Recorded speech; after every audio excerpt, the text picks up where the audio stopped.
Hey, today on Casual Friday, licenses, mutants, more, all the hottest TTRPG news, and it's coming at you right now. Are you ready to get casual? Grab your favorite adult beverage or combustible plant and join us for our roundtable TTRPG discussion. Oh yeah, it's time for Casual Friday. And now, here are your hosts. What's up, and welcome to Casual Friday. I'm Jim, that's Brad. Unfortunately, Ryan will no longer be joining us as he has decided he got a better offer from our rival podcast, Uptight Thursdays. So I would say we wish him well, but it was a very messy exit. So we will never mention his name again on this show. uh, Up anyway, to, Brad, how you doing? I'm doing good. Uptight Thursdays has to be either the best or the worst podcast title I could think of. We'll see. We'll find out. We'll see how they do. All right. So, hey, out there in podcast land, how are we doing? What's up, Will? What's up, Twin Steel? So, the first thing, I'm a little under the weather, so I'm going to do my best to push through this and try to make sense as I'm speaking. Our first news item, Kobold Press released the Black Flag reference document in a Creative Commons. And there's in this article, say the CC international license, CC by 4.0. It's not even share alike. There's a thing down here where it says that it supports commercial projects, proprietary development, and fully creative independence. So they still have the orc license, but now everything in their actual reference document is in the Creative Commons. Now, this is now Kobold Press, Dungeons and Wizards of the Coast. Both of them have Creative Commons licenses. And I don't know what MCDM's is like, but now Darrington Press looks pretty bad. Because before, you could say, like shine a light on WotC to be like, hey, they're really the only one that's got a fully Creative Commons license, and now Kobold Press is joining them, and I don't know if this has anything to do with what happened with Darrington Press.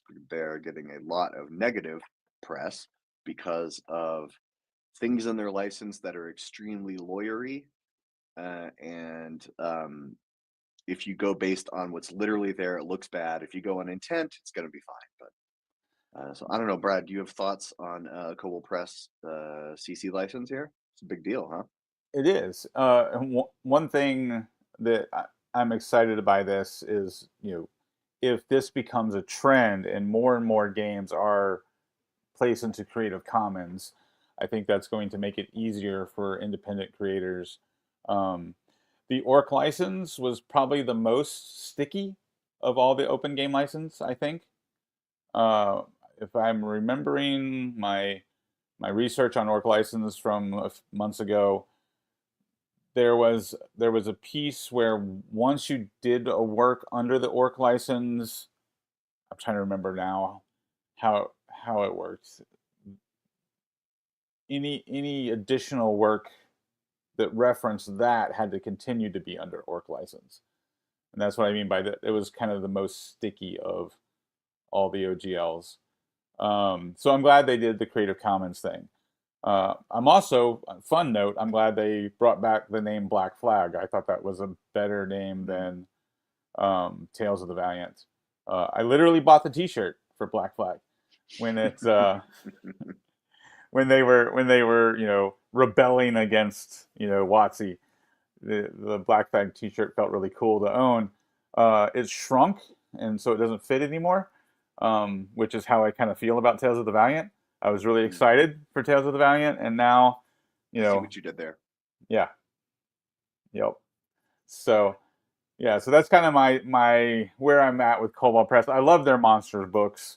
If I ever play 5th edition again, I will still rely on their monster books because they're fantastic. Yeah, the Tome. I have one of the Toma Beast books. That's them, right? Right. Toma Beast. Yeah, and yeah, it's very good. Great alternatives to standard monster manual. Twin Steel, what's going on with the Dagger Heart or the Darrington Press license? The license is either fine or worse than the OGL 1.1, depending on who you ask. It has a lot of passages in there that sound like they were written by lawyers who are not familiar with the industry. Like a lot of silly requirements, like if you talk about Daggerheart in a video, like right now, we're technically breaking the license because we're talking about Daggerheart and we are not displaying the Daggerheart copyright information on the screen while we're talking about it. So technically, Daring Press could sue us. Where there's several things like that. Like if you do a podcast, you have to read the whole thing. If you talk, you can't show cards, you can't show. So all these things in the license, they're like, well, fair use precedent contradicts that. And there's examples of Matt Mercer himself breaking the license on his stream and by supporting a product that doesn't adhere to light. There's like a lot of weird stuff going on with it that I think that hopefully they're going to feel some pressure and change their tune on that and update the license to be a lot less restrictive because I had a ton of ideas for Daggerheart stuff that I am not making any of it for now. Mhm. I'm still working on some stuff, but I'm not selling any of it until the license gets better. I'll give some stuff away for free because Right. they can't do anything about that. But yeah, so I don't know. Um, Yeah, and I'm torn. Like I don't blame creators for wanting to protect their intellectual property. Like 100% support people protecting their own designs, right? But at the same time, the this particular industry has a precedent now and has had that precedent since third edition D&D of sharing, being able to share content and build upon other people's content. And that, I say since third edition because legally that's when we first had an OGL. But really, going back to original D&D, there was very much the idea of like make this your own, and the zine culture and all that sprung out of original D&D and first edition D&D. So it's been very much a part of the culture of this type of game design to to share and build upon other people's work. Um, but coming back to Darrington Press, though, one thing they did right is they really showed their work because you know in their Daggerheart book they list all the other games that they took inspiration from. So you know, so in the from the designer's point of view, they are very much in that zeitgeist of sharing and building upon other people's work, and making this whole thing a collaborative process, just like the game itself, right? But like you said, it sounds like the lawyers who wrote their license probably not as familiar with that precedent of the culture of our industry. Yeah, Bob Worldbuilder did a video about the Darrington Press license a couple weeks ago, maybe up to a month ago now. And then I don't know what his name is. His channel is The Rules Lawyer. Yes, yeah. Ronald, I think his name's Ron or Ronald. He's a big Pathfinder guy. Well, he did a video reacting to Bob's video, um, and it's the only one I watched because he's actually a lawyer, and he actually talked about and he raised a lot of good points. Like Bob was saying, I like Shadowdark's license because it's in the book. And then, well, and I when Bob said that, I was like, you know what, Bob, that makes a lot of sense. And then I watched Ronald's video, and he was like, no, that's actually bad because now they can't update the license. Like Mm. sometimes licenses are updated for good reasons, but because that's in the book, it can't be updated. And I was like, you know, Ron, that's a good idea. You know, 'cause I'm very uneducated and unwise when it comes to legalities. Mhm. I really have to trust in others. Twin Steel, Matt Mercer was doing a fireside chat thing, live stream, and somebody asked him about the license, and he said they were looking into it or something like that. So I don't know what that means. But I hope they really do look into it and look into it hard. Um, All right, Brad, you got anything else to say about this? We're ready to move on here. Yeah, so I guess just to sum up, asking you, so you believe that they could, either update the license or take a version of their system reference and put it in Creative Commons, and that would make you more comfortable to produce products for them? Absolutely, yeah. Because as it is now, the thing is, another of the Rose lawyer's good arguments was that people, if you look at the license and you say, well, they're never going to enforce this part, they're never going to enforce that part, and they're never going to enforce that part because Critical Role are cool people and Darrington Press is run by cool people, and all that may be true. But then the problem is 10 years from now when they retire and they sell Darrington Press to Hasbro, and all of a sudden Hasbro's in financial straits because they spent too much on Daggerheart. So now they start going after all these people. That could happen. Hmm. You can't just assume. You can't base a legal decision on the kindness of others. I guess is what I'm trying to say. Because you never know. Because there were people who made stuff for the OGL many, many years ago before Hasbro was involved. And products and companies change hands. It happens. Yeah. And even if the company changes hands, whatever you agreed to, Yeah. and Yeah. I mean, you know, small example of that. I live in a small southern city, and there's a lot of like very gentleman agreements that people want to make when you're here in the South. Um, and for our business, um, not RPG stuff, but our real life business, we had a gentleman agreement with a particular individual, and they unexpectedly passed away. So that agreement is now gone because the entity that inherited uh, his business um, has no reason to honor that agreement, right? We yeah, should have gotten that in writing. yeah. All right, so moving on to the next thing that we're going to talk about, Mutants and Masterminds is a superhero tater pig, and creator Steve Kenson just announced, where is it? Oh, just a couple days ago, that they're making the fourth edition of Mutants and Masterminds. And one thing I like about this, that I know very little about Mutants and Masterminds. Hopefully, Brad, you're super knowledgeable about this topic. But one thing that I like is that it says the GM sets a power level at the outset of the campaign that dictates the overall power level of the characters. I like this a lot. This reminds me of Morkborg. When like my favorite thing about Morkborg is that you have a die that you roll to determine how bad things are going to be. And the players choose which die they roll. Is it a D4, a D6, a D8, D10, D12, D20, depending on how intense they want things to be. I Mhm. love that. Let the whole table have a say in how dangerous the campaign is. Right. Yeah. I've never played Mutants and Masterminds. I'm familiar with it because it was one of the first that I know of, one of the first superhero RPGs to be based on the original OGL. So it came out like 2002, I want to say, um, and it uses the like third edition OGL. However, it is they put a lot of work into it, so it's not a level based system, if I'm remembering right.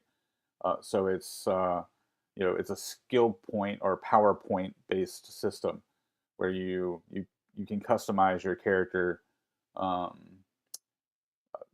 in without having to choose a class and level up within that class, right?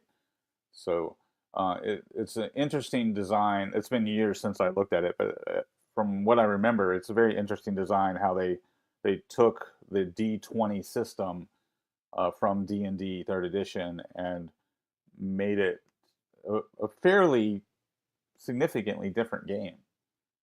Um, Mhm. but it still has those bones, that the D20 bones, which is cool. Um, it's also because it's third edition adjacent. It's everything I've heard about it is it's pretty crunchy.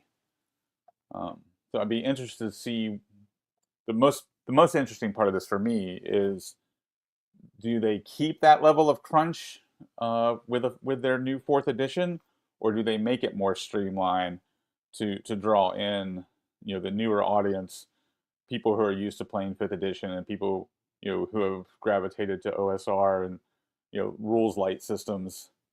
I'm curious to see if they dial down the crunch with their new edition. That's the biggest question I have moving forward with it. Hmm. I think the superhero genre is perfect for tabletop role-playing games Hmm. because superheroes are mostly about fighting enemies slash monsters, which is what tabletop games are mostly about. Yeah, I don't have anything else to say about this, other than I wish them well. Oh, All and right. real quick, while we're at it, we can also plug UDare because with UDare you can definitely play in the superhero genre, and so there's even in the sample character pack that you can download for free when you download UDare. There's a bunch of superhero character examples. Yeah, UDare is the universal D8 rolling engine or resolution engine. You can get it on itch.io. You can get it on where's the other place? Drive Through RPG. And that's by me and Brad and that other person formerly on this podcast who we won't name anymore. Also, crap, I forgot to mention at the top of the show, coming up in about 73 minutes is episode 2 of our 4-part Daggerheart actual play miniseries. It's coming up Nice. in little over an hour. Yeah. I may be in the chat. I don't know if I'll be in the chat for the whole thing. I might have to go run an errand real quick, but I'll be around. The Eberron book delay. No, we're going to talk about the Eberron book later. I'm not sure if I heard it was delayed. Hmm. Interesting. Maybe that's in the article. We'll get there when we get there. Yeah. So the next thing that we are going to talk about is the fight against diamond distributors. We talked about this on the show last week or maybe 2 weeks ago. Printing issues are pushing to November. Interesting. I didn't know that. Well, okay, if you remember, Diamond Distributors is a company, a big distributor for lots of publishers, and they're in financial trouble. They're declaring bankruptcy, and apparently, the way that works is that they get to keep and sell off the stock to pay their creditors, and the people who the publishers who actually own that stock are just up a creek without a paddle. And so Green Ronin has organized a crowdfunding legal defense. It's at the time this article was written, the GoFundMe at 17,000. Let's click on it and see where it is now. $35,000, and don't sell my information. Nicole Lintruce, co-owner of Green Ronin Publishing. Yeah, they are Bradley Wolf. That guy sounds familiar. Yeah. I I gave him some money to support this cause. I totally 100% believe in fighting the man. Yeah, I'm going to do that not live on the show like Brad did, but I will do that. Yeah, it's a crap situation. It doesn't seem fair. It doesn't seem fair that if you entrust a company with your stock and they go out of business, that now that's your problem. Right. That the company's poor business decisions are now the problems of all of their vendors. Yeah, fight the man, Twin Steel. We are doing our best. Yeah, so go donate to this so that because we know that the feudal system never really went away. That having a champion fight for you is now just replaced with lawyers. Trial by combat still happens. It's just the lawyers fight instead of the actual people. Nothing has changed in thousands of years. We just the people just have nice ties and briefcases and get paid a lot of money to do the same thing that gladiators did 1,500 years ago. I'm very ranty today. I told you I'm feeling kind of under the weather. I like this version of Jim. I got a lot to say. Yeah, Be so angry. I don't know if $35,000 is enough to hire the kind of lawyers that are needed. But yeah, I do believe in supporting this. I think this is a good thing. The Let's their goal is 50,000, so they're over halfway there. So okay. good luck to them with that for sure. Yeah, 100 independent publishers are getting hosed by Yeah. this. And you know, Mark Cipher, friend of the channel, is works for Roll for Combat, and they are one of that's one of the groups that's being affected by this pretty significantly. Yeah, Um, and we referenced Stephen Glicker's videos last week, I think. But yeah, Roll for Combat is one of the companies that's looking at possibly losing a lot of money mm. with this. So Yeah, I just bumped up my audio a little bit. Is that easier to hear? We were having problems before with my audio was way too loud, so I turned myself way down. We're trying to figure it out to make sure we can give you consistent quality audio. Anyway, speaking of nothing to do with that, moving on. The next thing we got just a couple days ago, we got a surprise drop from Maps. Double Crit Fail says it sounds okay, so there we go. Maps just put out a roadmap, uh, and which came out of nowhere. I believe this was just a couple days ago. Tetra Nerd Immersion did a video about it. They've already released stickers, which JPEGs, that's great. But now all of a sudden they have this roadmap came out at the same time as animated maps, so you can upload video files if you want to make sure that you can only play with people with fast computers. You want to exclude people with old machines. Give them an animated map. Every time I've seen one on Roll20, it's like 15 minutes of technical difficulties while everybody reloads and logs back in, and no, it's terrible. So they're gonna be implementing 3D dice, reveals, custom art, and handouts to players. I don't know what that means. Uh, I don't know what reveals means. The campaign console, create and manage your campaigns directly in maps. That's great. The campaign, there is a campaign console already in D&D Beyond where you can go in and create a campaign, send links to people, and then you will have read-only access to all of their D&D Beyond character sheets, which is really nice. And then you can share books with them, which is the main reason why you would want to have a subscription to D&D Beyond is to share those books. You can save your players a lot of money. Rules assistant, ask rules questions and receive instant answers, and that pretty much it doesn't say AI, but that sounds like what that is. I was wondering, Um, you know, I mean, that because I'm sounds like a version of AI I would support. The idea of where AI is helping you do something you want to do versus like taking it away from you. yeah, yeah, it's got to be AI. There's no way they like hired a support team in Cambodia or Bangladesh or whatever. Yeah, there's no way. There's no way they would spend that kind of money. It's got to be AI. But if it's good, if it's good at searching the internet to find information and presenting it accurately and reliably, then I'm fine with it. I mean, I've pretty much given up against AI. I don't. I think we've lost. I think the war is over, and everything else is just wailing and gnashing of teeth. Hmm. Um, the Hmm. what would be Go ahead, Brad. interesting what would be interesting is if this rules assist for D&D maps works really well. If that would mean they would expand that rules assist to all of D&D Beyond, because the search functions in D&D Beyond suck. Yes. They are bad. Yes. Um, so that would be an Gen- improvement. Generally, when I want to search D&D Beyond, I go to Google, I type in what I'm looking for and add D&D Beyond, and then it Right. gets me to the right page. Because if I Right. search, the search is just so stupid. It's just like, Well, it searches why the would con- I, when I it search disintegrate, why would I want to search for disintegrate? And it's like, Princes of the Apocalypse, Chapter 2. Why are you showing me Princes of the Apocalypse? I, why?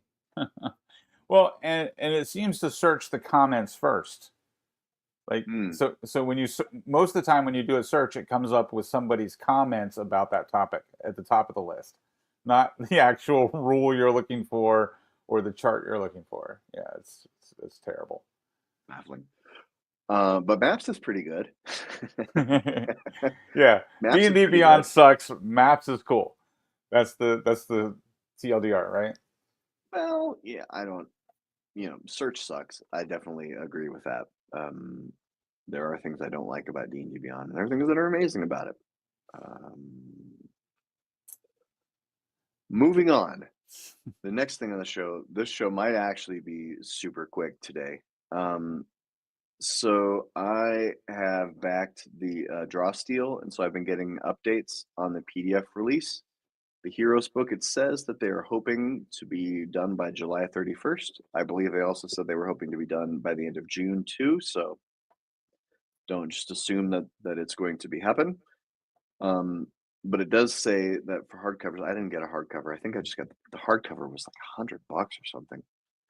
Um, so I just got the PDFs because I want to know if it's a good game or not before I spend money on a hardcover.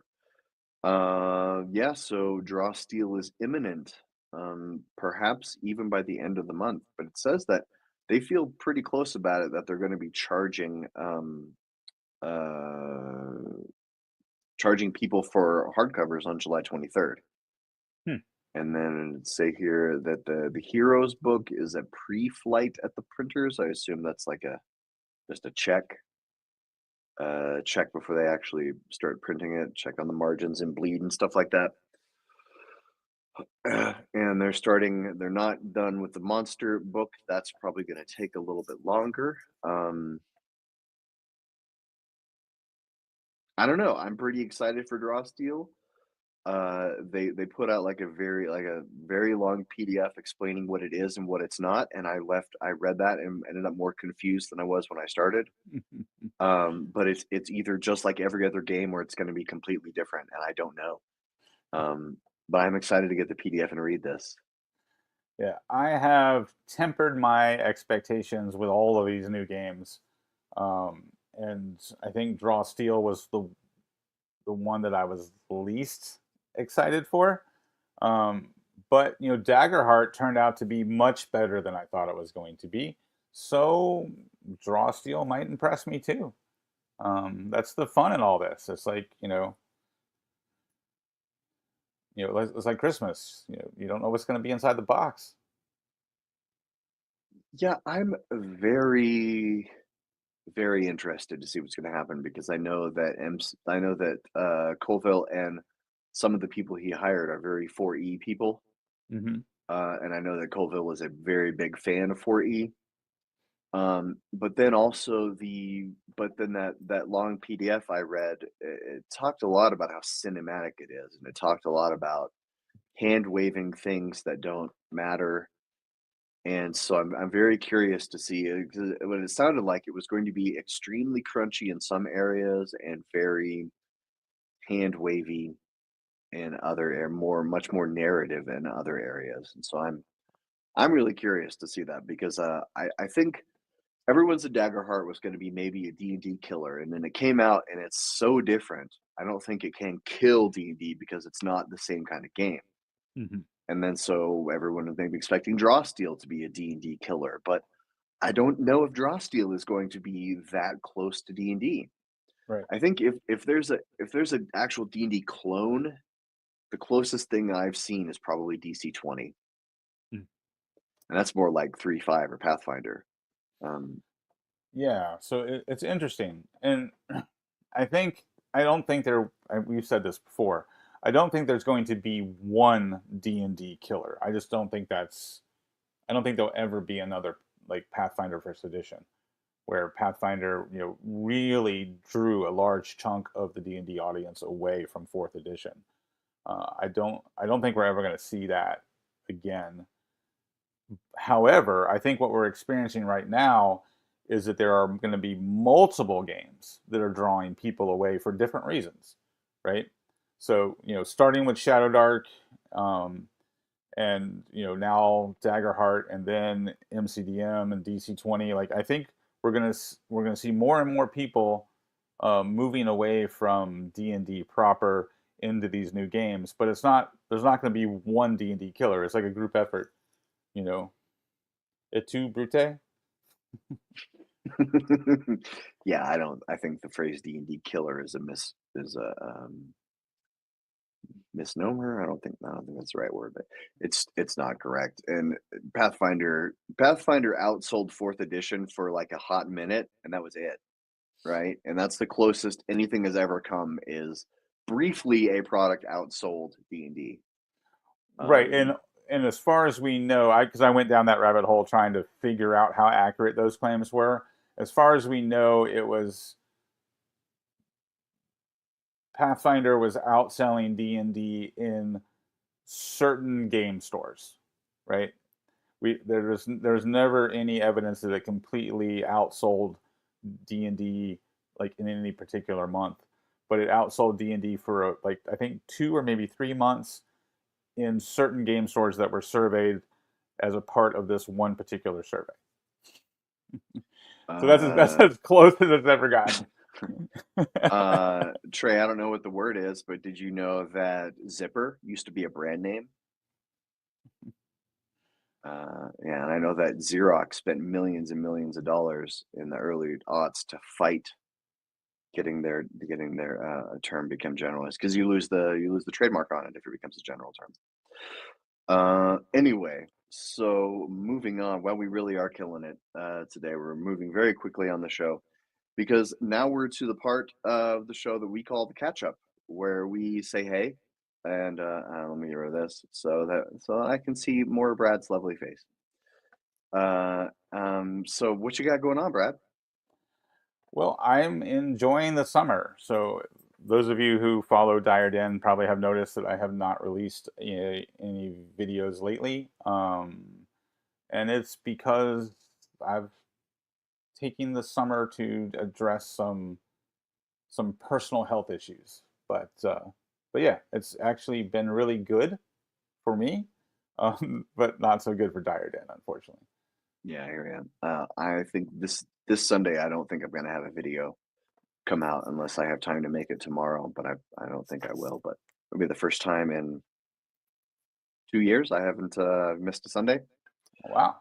I don't think it's gonna break the channel though. Ooh, tell us about that. What are you So holding, Brad? so one fun thing that I'm doing right now, that's it's not yielding videos, but it's fun. I am currently reading Shadow of the Weird Wizard, talking about other new games that are D&D adjacent. Uh, and I'm playing a lot of Shadow Dark. So I've been playing Shadow Dark and reading up on Shadow of the Weird Wizard. And I think if I ever had my own perfect version of D&D, it would be a mix of those two games. Um, really Hmm. loving Shadow Dark, especially pulp mode. And then as I'm reading Shadow of the Weird Wizard, I really like the character creation system that it has. It's really cool. Have you run any higher level Shadow Dark? Not yet, but we're getting there. So we will see. What level's your table at now? I've been doing a series of one shots again because it's summertime and everybody's schedules are crazy. So I'm kind of doing episodic stuff. So we just ran. I think the highest I've run in Shadow Dark is fourth level. Um, but definitely over the next 3 weeks, going to experiment with other levels beyond that. So um, it'll be interesting. Nice. Well, I can't hold it up because I read it on my Kindle, but I have a quick mini book review for you. I read The Dungeon Master by William C. Deere. Have you read it, Brad? I have not. It's the detective who handled the James Dallas Egbert case. You know, the case that Mm. famously became the Maze, Mazes of Monsters. Hmm. The very sensationalist book by Rona Jaffe that was a highly, highly fictionalized account of James Dallas Egbert's disappearance, and then turned into that movie with Tom Hanks. And it wasn't until a couple years after that that William Deere, the investigator who handled the case, he wrote this book, and it's interesting. The detective comes out really great. He comes out looking really awesome in the book. He's at no point does he ever lose. This guy's amazing. But one of my teachers at school, Dallas. Yeah, I don't know if I want to spoil the ending. I don't know if people are really familiar with the story or not, but you know that Dallas disappeared. But a big part of the book is that they thought that he went down into the steam tunnels under Michigan State University, and they were trying to get access to the tunnels, and the university denied that you could even access the tunnels. The university knew that people were going down there, and they were trying to cover it up by claiming that it wasn't possible, and then refusing to let them have access. So a chunk of the book is about sort of like institutional cover-ups of their like the people and institutions throughout, all related to Dallas, cover things up because it makes them look bad. And that was kind of interesting. And the only other thing one thing I really took away from that book was early on he's questioning somebody about Dallas's disappearance, and he says, and there's a little author aside there. He says, when you're asking a question to somebody, don't ask them, "Do you know what time he left?" That makes it too easy. Just say, "What time did he leave?" Don't ask them if they know something, just ask them, because then it's harder for them to just say no. If you say, "What time did he leave?" That implies, I know you know what time he left, so just go ahead and tell me. And I thought that was fascinating, and that stuck out with me. But the rest of the book was okay. And I've just started reading The Elusive Shift. I Ooh. finished that, and I moved over into The Elusive Shift, which is very. I'm only a couple chapters into it. Have you read that, Brad? It's on my short list. It's one I want to read soon. Yes. Very interesting. I'm learning that Gary didn't invent nearly as much of D&D as I thought he did. Hmm. And a lot of it dates back to this early 19th century Prussian war game. And this Prussian war game is really what developed the idea of the dungeon master, because originally referees were completely impartial and all they did was adjudicate rules. But then as time went on, the referee became more of a game manager, Hmm. where it became accustomed that only the referee knew the actual rules of the game. And so the referee would tell the players what they could and couldn't do. The referee then got more and more onus to decide the outcome instead of strictly rolling dice. And so they like this game over 100 years, they invented the dungeon master, and similar game invented the concept of a one person, one PC, which I always thought Gary invented. He did not. So it's kind of funny. The most of the stuff that I credited to Gary Gygax, he didn't really actually create. Yeah. Um, Yeah. My understanding is Gary kind of synthesized those two things along with Dave Arneson's concepts and kind of so he built D&D by combining these other games into one. Um, and so he gets credit for putting the puzzle pieces together, but from a specific game design standpoint, he really didn't design any of the core functionality. Um, but Gary was still, you know, a very intelligent guy, and you know, the original Dungeon Master's Guide is chock full of interesting game design discussion.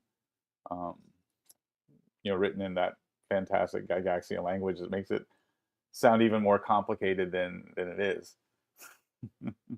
yeah. Hey, also, you watching there, coming up in about 51 minutes is the second part of our four-part Daggerheart miniseries with me, this guy over here, our friend Mike, and some other guy we're not going to talk about. Unfortunately, I can't edit him out of the episode. Um, if you missed the beginning of the episode, our former friend Ryan has decided to accept an offer to join the Uptight Thursdays podcast, and so we don't want to have anything to do with him anymore. So that's what's going on. That's the catch up. And now we're going to move on to the next segment of the show, our roundtable discussion. And today we are going to talk about initiative. Um, because playing this four-part miniseries, we had a few combats. I don't want to say how many, but we had multiple combats, and Daggerheart has a very, very different initiative system. And essentially, it has no initiative. Um, and that who goes next is determined by how the dice go, which is very different from Dungeons and Dragons, which where initiative is a big part of the game. It's a big mechanical part of the game. And this topic was your idea, Brad. What do you want to get us started with on initiative? Well, one thing, just kind of setting the tone for discussion on initiative, is how important initiative became throughout the course of Dungeons and Dragons, right? Um, Original D&D, you had basically one action, and so initiative was not that important, right? But throughout the course of like third edition, fourth edition, and fifth edition, we start talking about this concept of action economy, right? How are you using your action, your bonus action, your now there's reaction, right? um, so all of these things start to factor in, and action economy becomes so important, and that makes initiative more important, right? Because if everyone goes before the monster in fifth edition, and same was true in fourth edition, and to a certain extent third edition as well, right?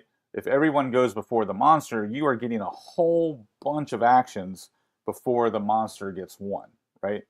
So as the action economy has grown throughout the various editions of D&D, initiative has become much more important part of the game. And so managing initiative becomes a much more important part of the game, which then makes the game more complicated for the dungeon master. I remember running back in AD&D, and if you're not great at tracking initiative, it's really no big deal, right? If you make a mistake tracking initiative, you know, it's not going to be a disaster. But like I said, the more important initiative becomes, the more important it becomes to manage initiative. Um, so it's just interesting from a game design standpoint how something that was relatively simple has now become more important and more integral to the actual gameplay. What So in Shadow Dark, you're always in turns, and Right. I know that was also an index card RPG. I don't know if ICRPG invented that, but what do you think? What are the pros and cons of always being in turns? Um, as far as kind of like where did the always on initiative come from, it's hard to say exactly, because one thing that was an important part of older versions of D&D is the dungeon turn, right? So like you have turns in combat, you also had turns in dungeon exploration in various versions of D&D and OSR games, which is not always on initiative, but it's similar because you're basically when you're taking dungeon turns, you're doing that in initiative order, same similar to combat, right? Um, and I think that's what's interesting about Shadow Dark's always on initiative, is because it really helps you focus on dungeon turns without having to add an extra set of rules, right? So just by saying initiative's always on, you basically have put dungeon turns in the game, but there's no need to add a whole nother rule set for dungeon turns, which I think is really cool and very efficient game design on Kelsey's part. Um, and one thing I've learned playing Shadow Dark is the dungeon or the always on initiative. You, and it says so in the rules. You don't have to be super strict with it. What I've found, one interesting part about the always on initiative is that if you're in the middle of dungeon turns, right, and somebody on their dungeon turn starts a combat, right, then they make their attack right there, right, or they can. So it's not like you're in dungeon turns and someone starts a combat and you have to go back to player one and start all over, and you can just start right there, go from the dungeon turn to the combat turn, because someone says, I draw my sword and stab it, right? So it's it creates a faster gameplay. And the other thing you can do too is you can use your DM fiat or just common sense and be like, okay, player 3 draws a sword and stabs the monster. Now we've gone from dungeon turns to combat turns. Player 1 is also in the room, right? So you could go ahead and just say, player 1, you're in the room. What do you do? And then from there, you know, go back to your round table initiative, right? Your clockwise initiative. So you have the freedom to apply common sense in the middle when you're transitioning from dungeon exploration to combat. Um, and I find it's a pretty fun way to do it. You use slow, medium, and fast monsters. We were talking about that. That's Sly Flourish had a video about that recently. Yeah, and in fact, I've not called it that, but I've basically been doing that. I started doing that with fifth edition almost 2 years ago. So it's actually one of my videos where I talk about the house rules I use, and I really like that approach. And I've actually used that in Shadow Dark too. I brought it over from where we were using it in 5e because my players are used to it. So I brought it over into Shadow Dark. And what I do is, Sly first talks about the idea of you've got fast, medium, and slow monsters. So it basically creates a static initiative, right? Um, and so he's talking about it from a monster design standpoint where, a slow monster is going to have like an initiative 10, a medium monster is going to have like an initiative 12, and then a fast monster might have a 15 or even a 20 for like a boss monster, right? So you might even have a very fast category. And the idea with static initiative is the players roll and essentially the terminology I use for it is as a player, you are either on the fast round or the slow round, which means fast round is going before the monster, slow round is going after the monster. So that's how I do it. And then all the players on the fast round get to decide what order they go in, and then the monsters go, and then everybody in the slow round gets to decide what order they go in. And using a static initiative like that works really well because it makes the gameplay very, a lot quicker. So I don't have to pause and be like, you have a 14, you have a 12, you've got a 16, and put everybody in order, right? The players don't even have to tell me what number they rolled, right? Because I tell them what the static initiative is for the monster. I say roll initiative 13, beat a 13, right? Um, so everybody rolls, and then I say fast round go. So they don't have to tell me their number. They just have to tell me I'm on fast round and I want to do this, right? So we skip that whole step of figuring out who's going in what order. And then after the monsters go, I'm like, all right, who's left? Who's on slow round? And that really speeds up the gameplay. And after testing that out for a little bit, then I realized that sped up the gameplay enough that we could re-roll initiative every round, like old school D&D.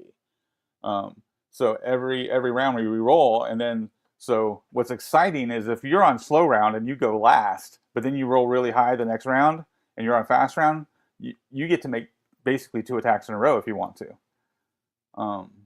So, and it's also exciting when a player rolls slow round 2 turns in a row, and then on the third turn they're finally on fast round, and they're like, yes, finally.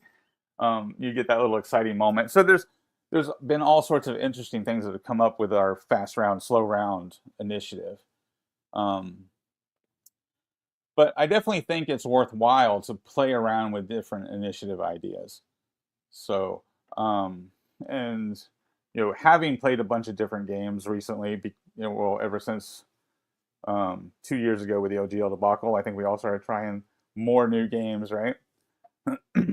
Is the like Nimble, for example. the players always go first, right? And it's just one-sided initiative. All the players go, and then the monsters go. Players get to decide what order they go in. Players go first. Shadow of the Weird Wizard that I was just showing, it's just like that, but opposite. The monsters always go first, Hmm. and then the players get to decide what order they go in. So, so using something like that is a design tool that helps you determine how lethal do I want this game to be. Right, with Shadow of the Weird Wizard, the monsters always go first. That's going to create a more lethal scenario than when the players always go first, like in Nimble.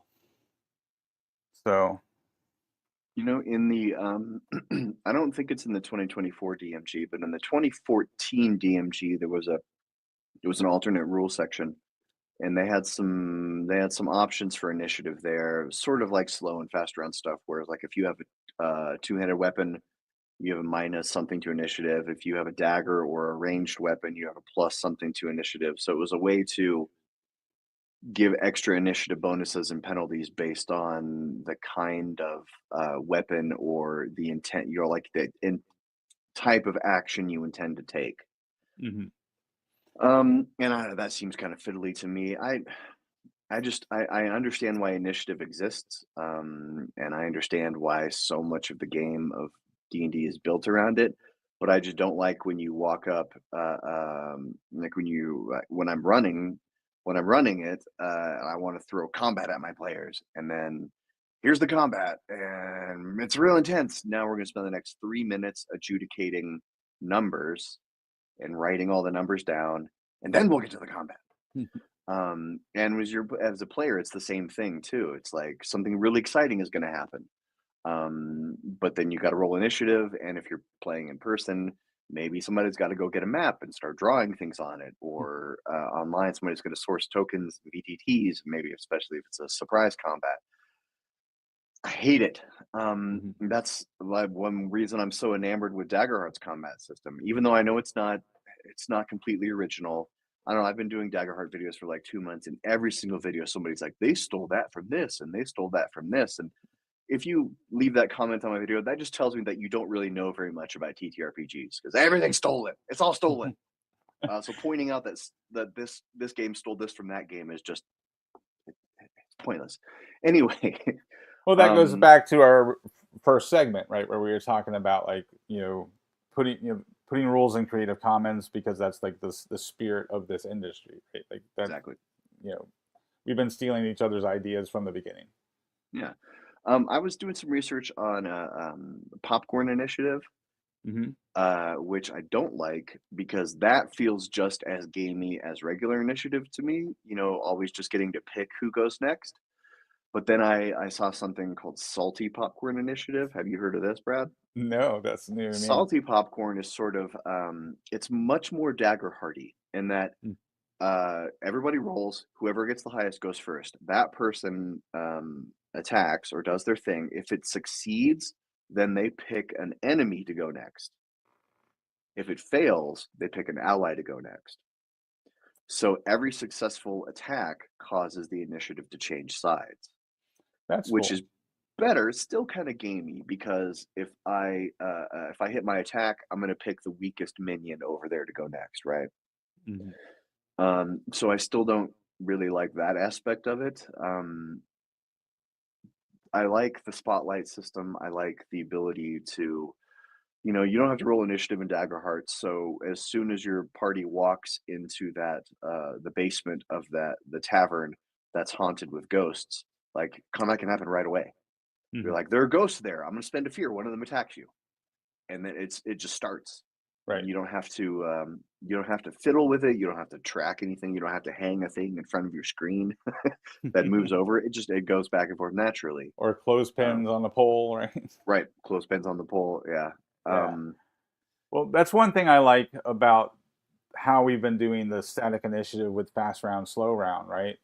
Is it allows me to just start the combat right away. Because one thing I do with it is if somebody says I attack, then I just tell them to roll, right? So whoever says I'm starting this combat, just go. I just let them go ahead and attack, And while they're making their, while they're rolling their attack rolls, I look at everybody else and say roll initiative, right?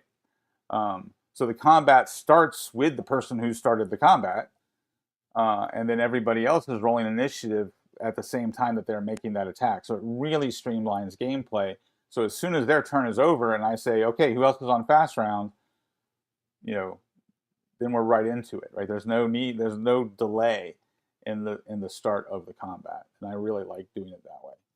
What I had done a couple times, I've been in that situation where it seemed like a role play scene, and then one of the players is like, "Okay, I stabbed the guy." And what I've done there, I've done it that way where I just let the stab go off, and then initiative was rolled. And I also tried it once where the stabber, I had everyone roll initiative. The stabber got initiative, or got advantage because they knew what they were going to do. The person they were stabbing got disadvantage on initiative because they didn't know what was going to happen, and everybody else in the party got regular flat initiative, and that worked fine. My players seemed to like it. I just thought of that in the moment, and everybody seemed to like it, and it worked fine. But I have not DM'd a whole bunch of scenarios where it's role play, and then somebody says, "Okay, I stabbed the guy." That's not a common experience at tables that I've DM'd for. But yeah, so I'm in favor of changing up initiative. I think classic D&D initiative is is a waste of time. It slows down the game, like Jim was saying, and there's many more creative options. And I think we're seeing that with a bunch of all these different games that have come out in the last few years, as people are tackling that initiative issue. So Nimble does it differently. Shadow Dark does it differently. Shadow of the Weird Wizard does it differently, right? Daggerheart does it differently. A lot of these new games that we're seeing, they are, um, doing away with this classic style of initiative. Hey, Twin Steel, maybe you can answer this for us. In Nimble, since the PCs always go first, are the monsters tougher because of that? Like, are the monsters designed to handle one more hit per? I don't. Nimble doesn't have CR, I think, but whatever the difficulty is, like, is that factored in, assuming that the players are always going to go first? Or else let us know. Hey, Nacho, welcome. It's all right, you overslept. I understand. Staying up till 1 to play D&D is awesome. Yeah, Daggerheart. We talked about that earlier in the show. Their inspirations, and not only that, they put it in the front of the book, which is the thing thing that really impressed me because plenty of books have that at the very back. It'd be able to the acknowledgments, and then they're like, "Oh yeah, we stole these things," or they'll say, "Here are some inspiration that we recommend that you go," which is what they're saying is we stole stuff from this, but they're not actually saying we stole it. Yeah, so I appreciate that Spencer and the Darrington crew put their stuff right up front. I don't know, Brad, do you want to say anything else about initiative? Um, I felt like I've done a lot of talking, but yeah, uh, you know, in in the comment section, right? If you're watching this later, or even if you're watching it now, like, you, let us know your ideas. Like, what do you do for initiative? How do you do it different? Um, I'm always up for learning new ideas when it comes to initiative. The most powerful ones are legendaries that go after every hero's turn. Oh, okay, so you still have legendary actions to interrupt. Gotcha. Okay, that's interesting. Oops, call level. All right, so moving on, we just got a couple more things to talk about here on the show. And coming up in about 30 minutes and 30 seconds is the second part of our Daggerheart mini series actual play. Last time we left off at a very tense moment, a very intense combat. Brad's character just had something very bad happen. I don't want to spoil, but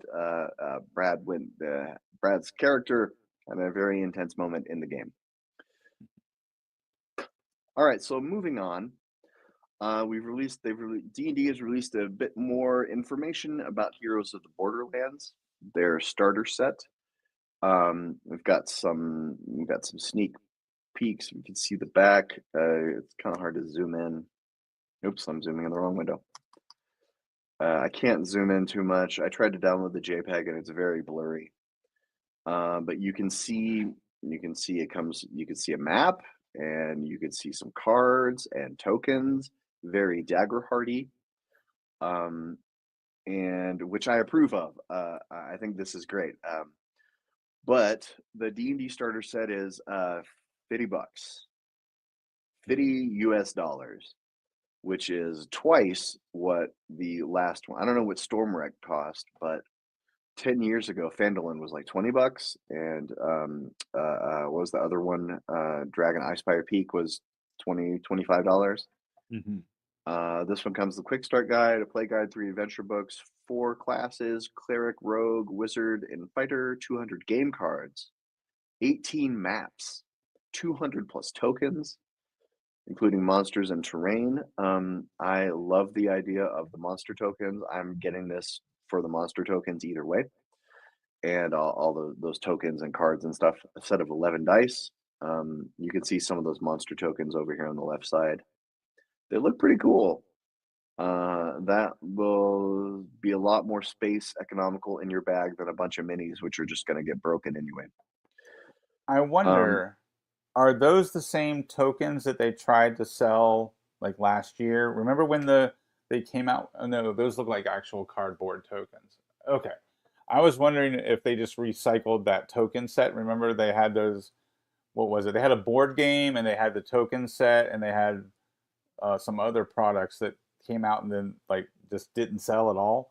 And then mm, they ended up like selling for super cheap at Ollie's and stuff like that.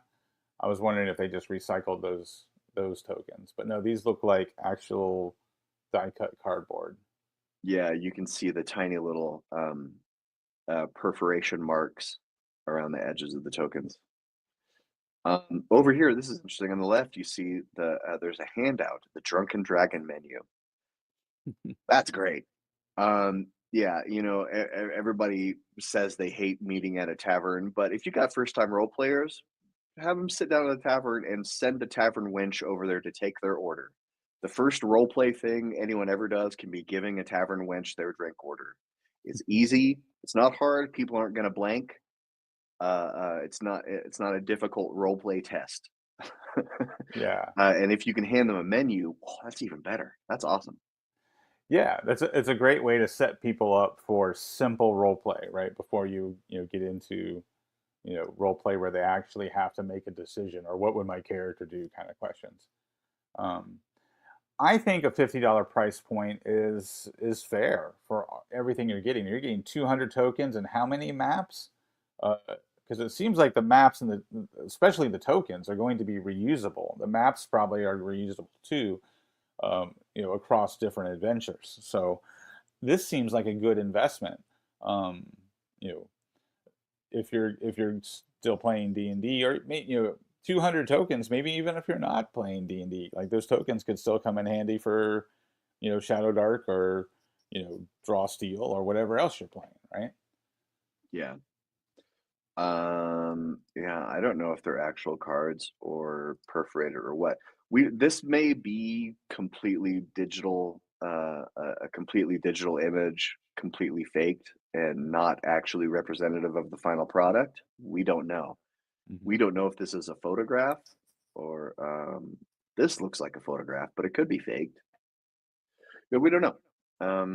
There was one other thing in here that was very interesting. That it says, um, it says in there somewhere. I can't find it right now, but there it has rules for multiple dungeon masters. Mm.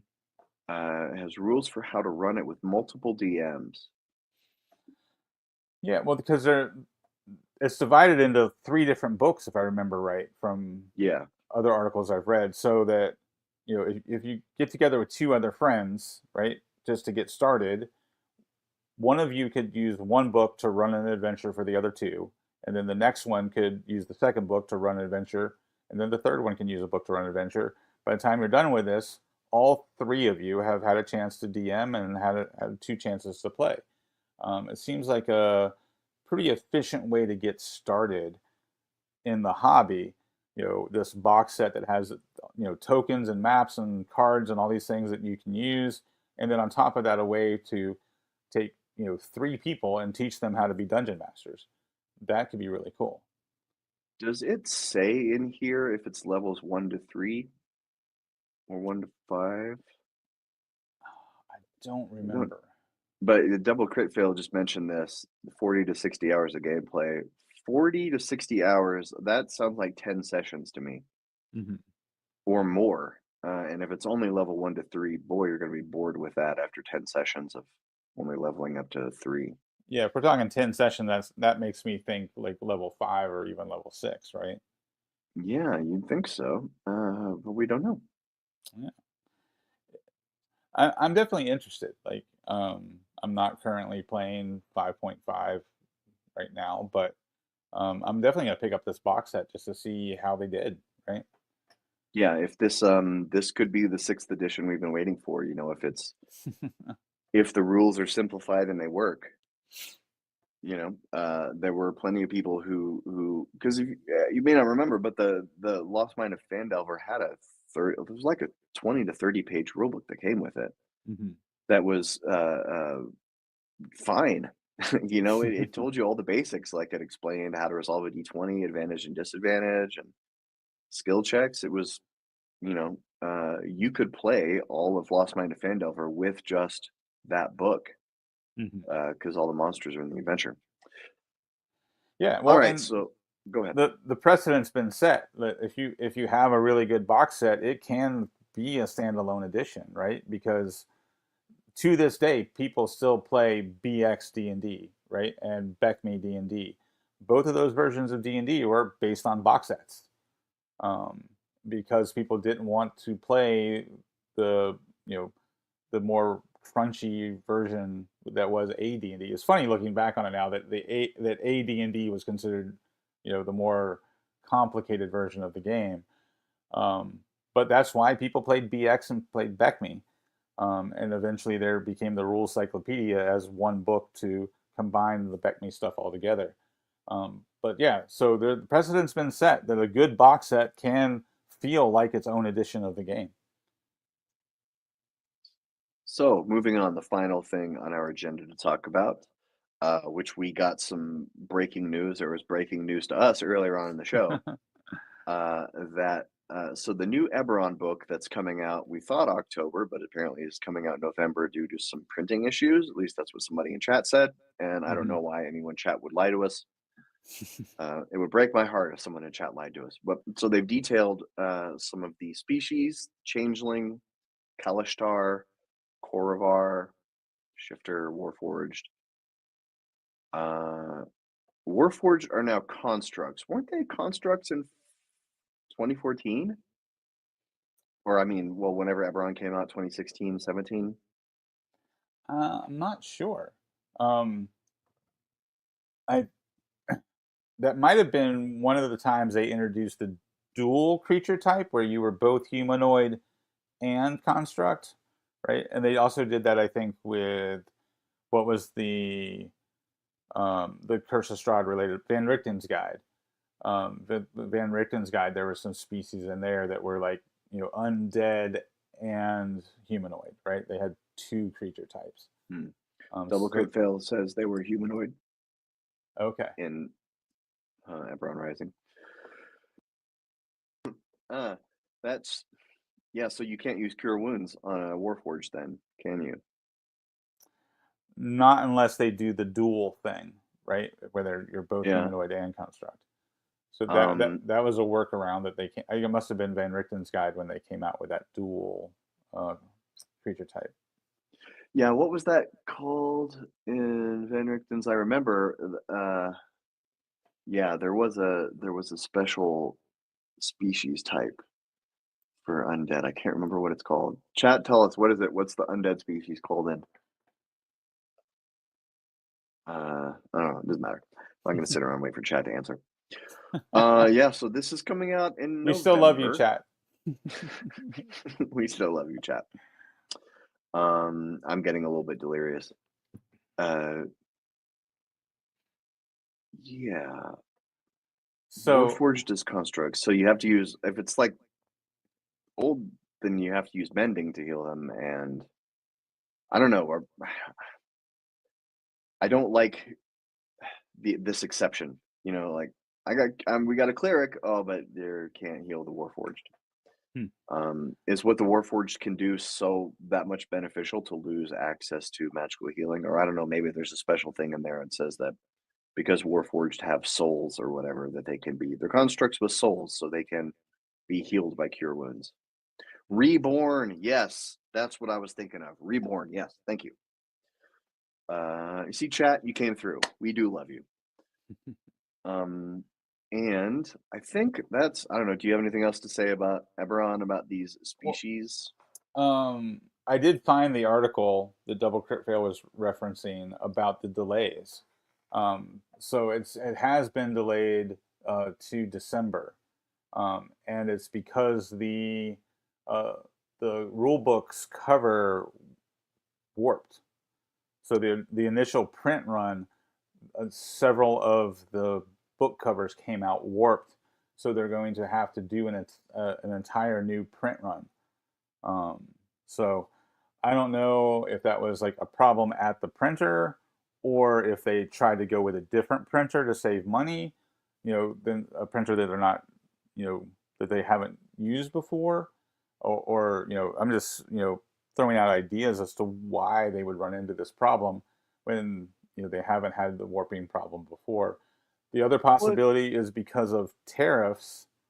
They might be using a printer here in the States instead of abroad in order to avoid tariffs. I don't know. So I don't know what's going on, why they had the warping issue, but that's all the article says is there was a warping issue and they have to reprint the whole run.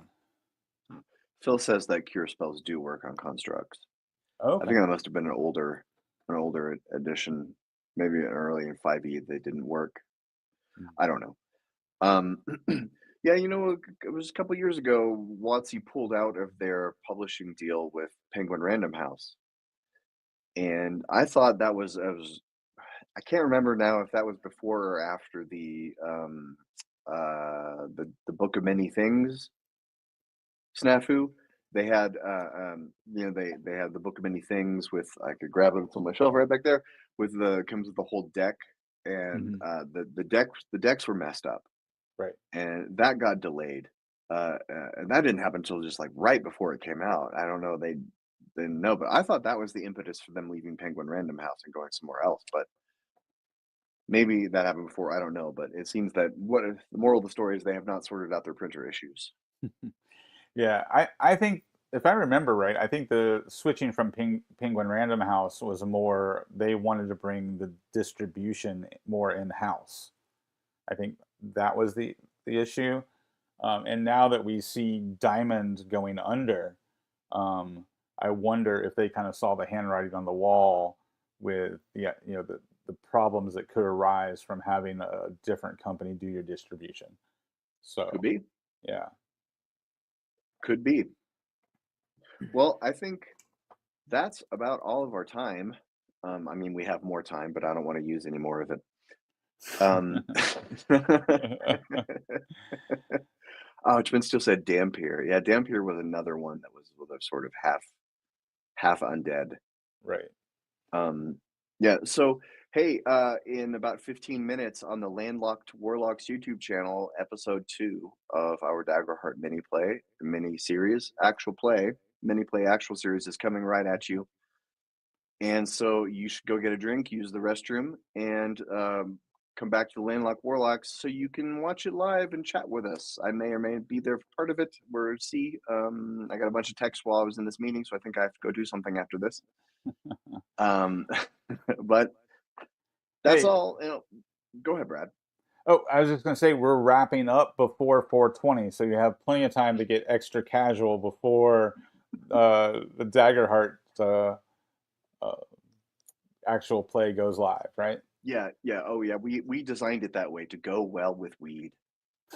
We specifically designed our actual play to harmonize with weed. So go get baked. You got 10 minutes. Um, That's what and we thanks, mean by casual. obviously, combustible plants. It's in the intro. It is. All right, everyone. Thanks for playing, and we'll see you back here soon.